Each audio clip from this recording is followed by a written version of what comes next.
قرآن کریم میں آخرت کے عذاب کو بیان کرنے کا مقصد کیا ہے؟ قیامت میں انسانوں کو کیسے پہچانا جائے گا کہ وہ نیک ہیں یا گناہ گار؟ قیامت میں صرف اور صرف گناہوں کے بارے میں کیوں سوال کیا جائے گا؟ آئے جانتے ہیں آج کے ایپیسوڈ میں۔ اعوذ باللہ من الشیطان الرجیم، بسم اللہ الرحمن الرحیم۔ ناظرین السلام علیکم، تفسیر نور کے اس پروگرام میں آپ کو خوش آمدید کہتے ہیں۔ ناظرین، ہم سورہ رحمان کی تفسیر کو سن رہے تھے اور اب تک ہم نے 34 آیتوں کی مکمل تفسیر کو سن لیا ہے۔ امید ہے کہ اس سے پہلے والا ایپیسوڈ آپ کو ضرور پسند آیا ہوگا۔ ناظرین، ہم آج آیت نمبر 35 سے لے کر کے آیت نمبر 42 تک کی تفسیر کو بیان کریں گے۔ آیت نمبر 35 اور 36 کی تفسیر کو جاننے کے لیے آئیں اس کی تلاوت اور ترجمے کو سنتے ہیں۔ كتاب أنزلناه إليك مبارك ليدبروا آياته وليتذكر أولو الألباب بسم الله الرحمن الرحيم يرسل عليكما شواظ من نار ونحاس فلا تنتصران فبأي آلاء ربكما تكذبان۔ تمہارے اوپر آگ کا سبز شعلہ اور دھواں چھوڑ دیا جائے گا، تم دونوں اسے کسی طرح نہیں روک سکتے ہو، تو تم اپنے پروردگار کی کس کس نعمت کا انکار کرو گے؟ یہ تو تھی ان دو آیتوں کی تلاوت اور ترجمہ۔ اب دیکھتے ہیں کہ اس کے اندر نکات کون کون سے پائے جاتے ہیں۔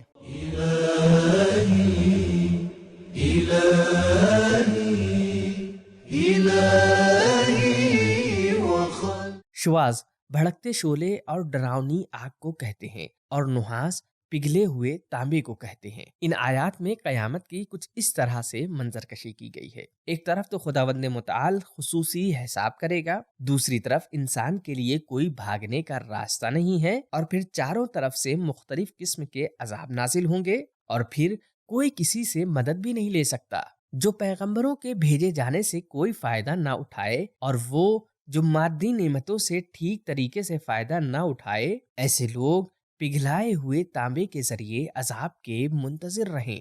ان بہترین نکات کے بعد دیکھتے ہیں کہ اس کے اندر پیغامات کون کون سے پائے جاتے ہیں۔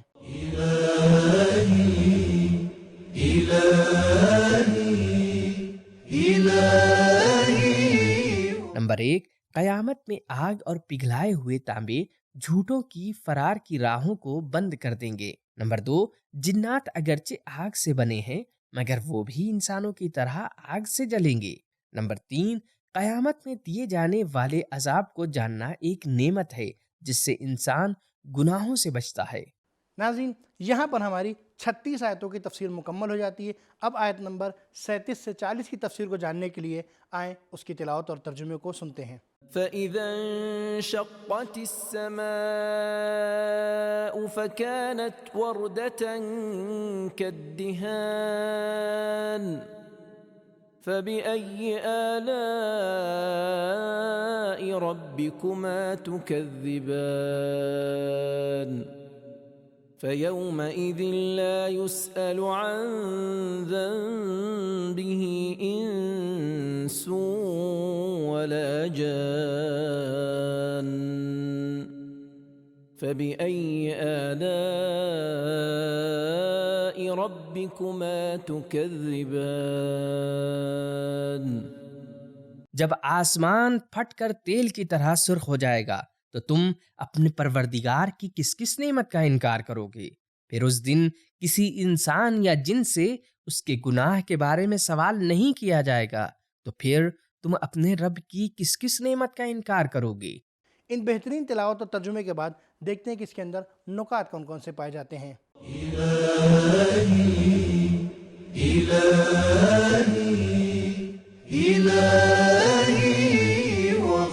لا یسألو کے معنی میں کئی احتمال پائے جاتے ہیں۔ لا یسألو عن ذنب المجرم، مجرم انسانوں اور جناتوں میں سے کسی کو ان کی جگہ پہ پوچھ گچھ نہیں کی جائے گی، بلکہ خود مجرم سے ہی سوال کیا جائے گا۔ مجمع البیان۔ روایات میں ملتا ہے کہ قیامت کے 50 موقف ہیں۔ بہار الانوار جلد نمبر 7 صفحہ نمبر 126۔ ایک موقف پر رکنے کا حکم ہوگا اور حساب و کتاب ہوگا، وقفوہم انہم مسئولون۔ دوسرے موقف پر ان کے لبوں کو سل دیا جائے گا یعنی مہر لگا دی جائے گی۔ دوسرے موقع پر ایک دوسرے سے مدد مانگیں گے، کسی اور موقع پہ سب روئیں گے۔ لہٰذا اگر اس روایت میں ہم پڑھتے ہیں کہ کسی سے سوال نہیں ہوگا تو یہ کسی خاص موقف کے لیے ہے۔ ممکن ہے کہ اس آیت لا یسأل عن ذنبہ سے مراد یہ ہو کہ صرف گناہ کے بارے میں سوال نہیں ہوگا، اس لیے کہ مجرموں کا گناہ اس دن واضح اور حاضر ہوگا۔ وجدوا ما عملوا حاضرا، اور اس کے اندرونی راز فاش ہو جائیں گے۔ تبلی السرائر، ان جیسی چیزوں کے بعد جیسے عمر اور آمدنی اور خرچ کی کیفیت، کہاں خرچ کیا، ان سلسلوں کے بارے میں سوال ہوگا، نہ کہ فقط انسان کے گناہوں کے بارے میں۔ آخر میں یہ آسمان ایک دوسرے سے الگ ہو جائے گا اور پگھل جائے گا، وہ آسمان جو سبعاً شدادن ہے، تیل کی طرح پگھل کر پھیل جائے گا۔ فَكَانَتْ وَرْدَةً كَالدِّهَانِ۔ یہ تو تھے ان آیات کے نکات۔ اب دیکھتے ہیں کہ ان کے اندر پیغامات کون کون سے پائے جاتے ہیں۔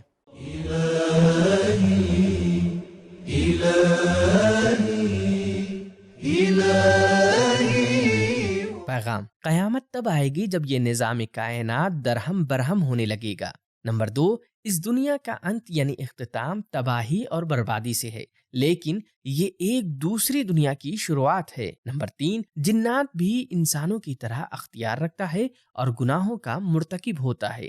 ناظرین، آج کے ایپیسوڈ کی آخری دو آیتیں یعنی آیت نمبر 41 اور 42 کی تفسیر کو جاننے کے لیے آئیں اس کی تلاوت اور ترجمے کو سنتے ہیں۔ يعرف المجرمون بسيماهم فيؤخذ بالنواصي والأقدام فبأي آلاء ربكما تكذبان۔ مجرم افراد تو اپنی نشانی ہی سے پہچان لیے جائیں گے، پھر پیشانی اور پیروں سے پکڑ لیے جائیں گے، تو تم اپنے رب کی کس کس نعمت کا انکار کرو گے؟ گزشتہ آیات کی طرح ان آیات میں بھی کچھ نکات ہیں، دیکھتے ہیں وہ کون کون سے ہیں۔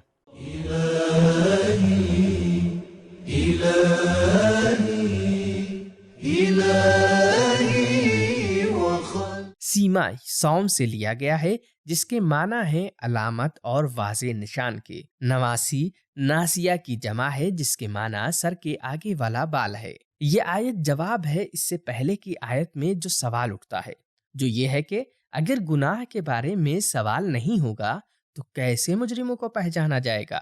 یہ آیت جواب دے رہی ہے یعرف المجرمون بسیماہم، مجرموں کو ان کے چہروں سے پہچانا جائے گا۔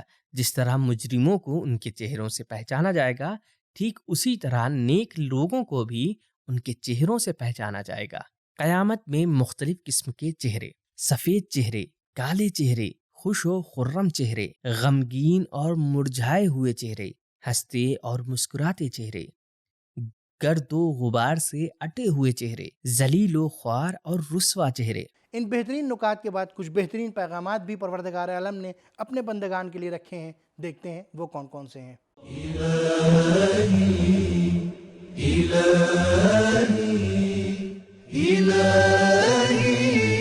نمبر 1، انسان کے اعمال اور اس کی فکریں اس کے چہرے سے جھلکتی ہے۔ نمبر 2، مجرم اور گنہگار بہت ہی ذلیل و خوار ہو کر عذاب الہی میں گرفتار ہوگا۔ نمبر 3، جنہوں نے دنیا میں کسی بھی گناہ کو نہیں چھوڑا، جنہوں نے سر سے لے کر پیر تک اللہ کی معصیت انجام دی، اس کے کسی بھی حکم کو نہ مانا، قیامت میں ان کو بھی سر سے لے کر پیر تک عذاب میں ڈال دیا جائے گا۔ نمبر 4، نیک لوگوں کو برے لوگوں سے پہچاننا اللہ کی ایک بڑی نعمت ہے۔ تو ناظرین، معلوم ہوا کہ قیامت میں صرف گناہوں کے بارے میں سوال نہیں کیا جائے گا، بلکہ وہ تمام نعمتیں جو پروردگار نے آپ کو دی ہیں اس کے بارے میں سوال کیا جائے گا، چاہے وہ جوانی ہو یا صحت۔ اسی طرح سے قیامت میں سوال کرنے کی ضرورت نہیں پڑے گی، بلکہ انسانوں کے چہرے سے واضح ہوگا کہ یہ گناہ گار ہے یا نیک بندہ ہے۔ اور جو قرآن کریم میں بار بار عذاب کا تذکرہ کیا گیا ہے، اس کا مقصد یہ ہے کہ انسان اس طرف متوجہ رہے اور گناہوں سے دور رہے۔ ناظرین، امید ہے کہ آپ کو ہمارا یہ ایپیسوڈ پسند آ رہا ہوگا۔ ناظرین، آج کا ہمارا یہ ایپیسوڈ یہیں پر ختم ہوتا ہے، انشاءاللہ پھر ملیں گے، تب تک کے لیے شکریہ، خدا حافظ۔ سبیل قرآن، قرآنی سماج کی پہچان۔